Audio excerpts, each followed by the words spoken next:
Get me off this story, Ed. I don't want to write puff pieces about a draft dodger. James Mitchell slammed the assignment folder onto his editor's desk, sending a stack of papers cascading to the floor. The newsroom of the New York Courier hummed with the clatter of typewriters and ringing phones, but the corner office fell silent. Ed Parker, a weathered man with salt and pepper hair and 30 years of journalism etched into the lines of his face, simply leaned back in his chair. You done with your tantrum, Jimmy? I'm serious. Give this to Donovan or Wilson. They love the guy. I don't need someone who loves him. I need my best sports writer, that's you, to give me something real. 3 weeks, exclusive access to Muhammad Ali's training camp. Ed picked up the folder and extended it. Your father didn't raise you to turn down the story of a year. The mention of his father, a decorated Korean War veteran, made James's jaw clench. My father wouldn't shake hands with a man who betrayed his country. Your father was a journalist first. He'd follow the story. Ed's voice softened. Look, you don't have to like Ali, but the Supreme Court just overturned his conviction. He's fighting again. This is happening, whether you approve or not. James stared at the folder, then at the framed photo on Ed's desk. 2 younger men, Ed and James's father, standing outside a bombed-out building in Korea, press badges visible on their helmets. Fine, James snatched the folder. 3 weeks. But I'm writing what I see, not what Ali's PR team wants. That's exactly why I'm sending you. Londa the Catskills training facility was more modest than James expected. A converted farmhouse with a gym extension, surrounded by running paths cutting through pine forests. James parked his Ford Mustang next to a line of vehicles ranging from practical sedans to a gleaming Cadillac with Louisville plates. His press credentials got him through the front gate, where a mountain of a man with a neatly trimmed beard checked his name against a clipboard. Mitchell from the Courier. The man nodded. I'm John, Ali's security. He's expecting you. Expecting me? James frowned. Man reads everything written about him. Says you called him a butterfly who stings like a butterfly after the first Frazier fight. James felt his face warm. It hadn't been his most professional headline. He thought it was funny. John added with a wink, leading him toward the gym. The heavy thwack of gloves hitting leather grew louder as they approached. Inside, the gym smelled of sweat, liniment, and determination. About a dozen people were scattered around. Trainers, sparring partners, a few observers in suits James pegged as sponsors or promoters. And in the center ring, dancing around a sparring partner with effortless grace, was Muhammad Ali. James had seen him fight on television, had covered his court case from a distance. But in person, Ali's presence filled the room. He moved with liquid precision, his tall frame somehow appearing both substantial and weightless. Float like a butterfly, John murmured beside him, as if reading James's thoughts. Ali spotted them and immediately showboated, doing a little shuffle before landing 3 rapid-fire jabs that sent his sparring partner stumbling backward. Then he pointed directly at James and called out, "The butterfly reporter is here. Maybe he'll learn about the sting today." Several heads turned toward James, who fought the urge to step back. Ali was talking to him, acknowledging that barbed headline from months ago. "He's all yours," John said. "Fair warning, he doesn't do short interviews." Ali finished his round, ducked between the ropes, and approached with a swagger that somehow didn't seem arrogant. Up close, James noticed the tiny beads of sweat that didn't diminish his immaculate appearance, the intensity in his eyes that contrasted with his playful smile. Muhammad Ali. He extended a hand wrapped in training tape. "Pleasure to meet a writer who's not afraid to speak his mind even when he's dead wrong." James shook his hand, feeling the controlled power there. "James Mitchell. And I stand by what I wrote." "Course you do. That's why you're here, to stand by what you write."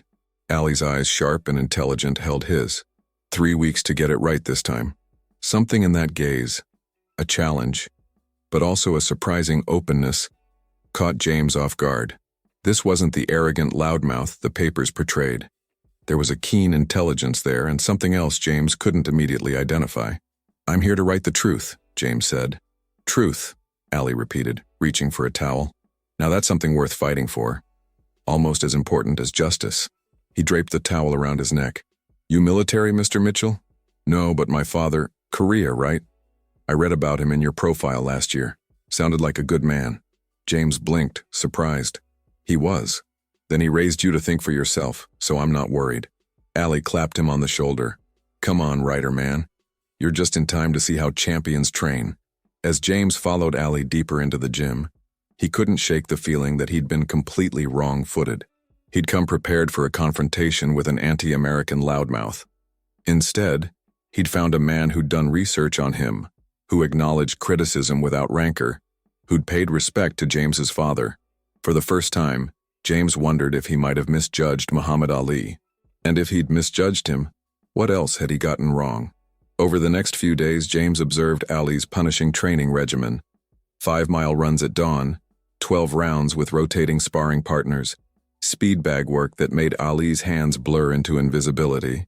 He took meticulous notes, conducted interviews with trainers and team members, and each evening, sat with Ali himself for conversations that stretched into the night. "Why boxing?" James asked one night as they sat on the farmhouse porch, the Catskills air crisp with the promise of autumn. "Started because someone stole my bike." Ali chuckled.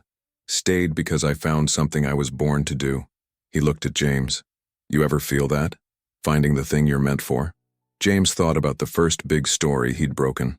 The rush of seeing his byline, knowing he'd uncovered truth. "Yes, then you understand. But for me, it became more.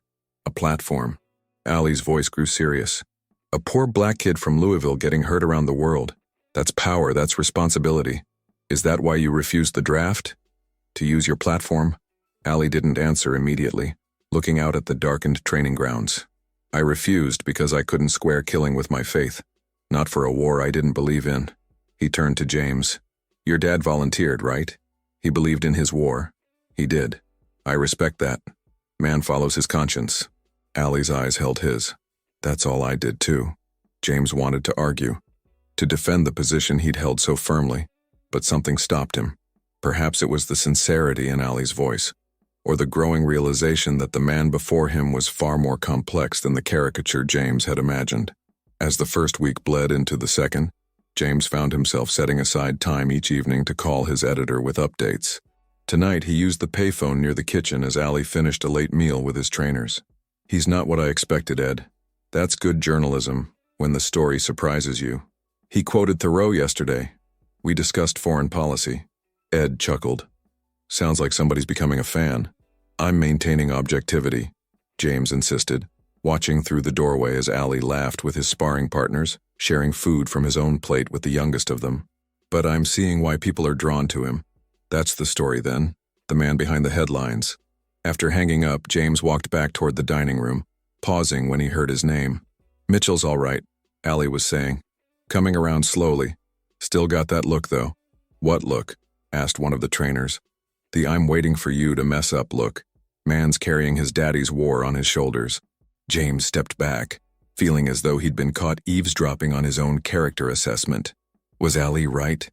Was he still just waiting for the man to make a mistake, to confirm his preconceptions? The question haunted him as he returned to his small room in the training facility.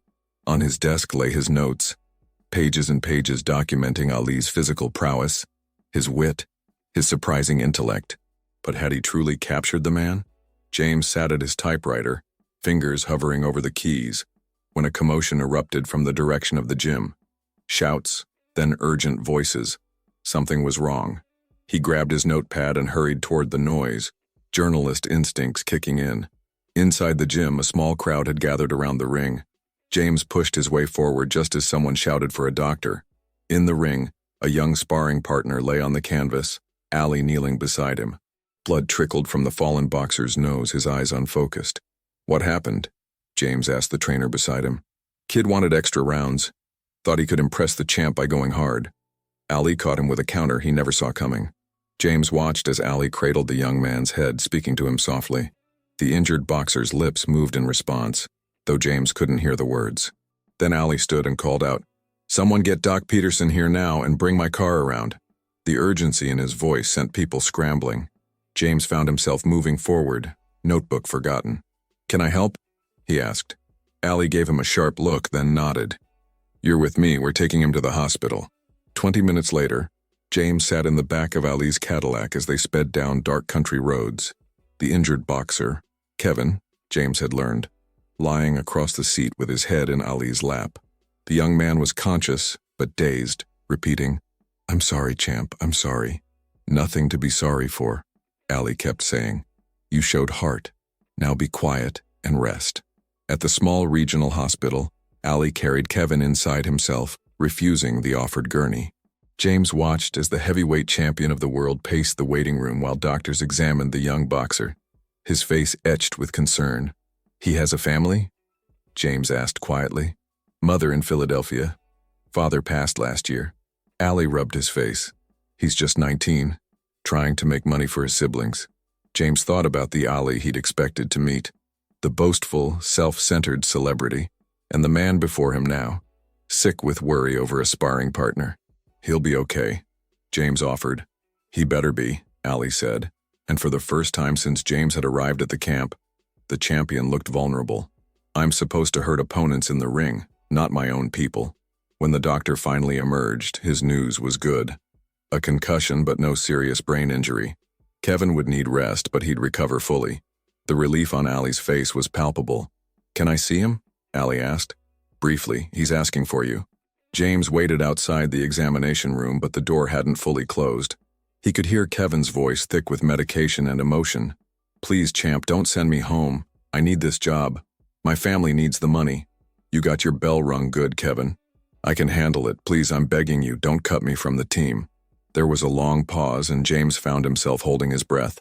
3 weeks rest, Ali finally said, his voice gentle but firm. Then light training only with my personal doctor's approval. Your job's waiting and you're getting paid for the recovery time. But, no buts, and I'm setting up a fund for your family to cover any gaps. I can't accept charity, Kevin protested weakly. It's not charity. It's an investment in a future champion if you're smart and patient. A pause. But if you ever hide an injury from me again, you're done. Understand? James stepped back from the door, something tight forming in his chest. In the 2 weeks he'd spent at the training camp, he'd seen Ali's legendary confidence, his physical gifts, his charisma. But this quiet compassion, this responsibility for others, wasn't in any of the stories James had read or written. As Ali emerged from the room, their eyes met, and James saw the unspoken question there. Had he been listening? Would this moment of vulnerability become tomorrow's headline? James made a decision that would change the course of his assignment, and though he didn't know it yet, his career. I'm calling the paper, he said. They should know we'll be late getting back to camp. Relief and something like respect flickered across Ali's face. Appreciate that, Mitchell. As James walked to the payphone, he realized he'd just chosen to protect a moment rather than exploit it. His father would have called it integrity.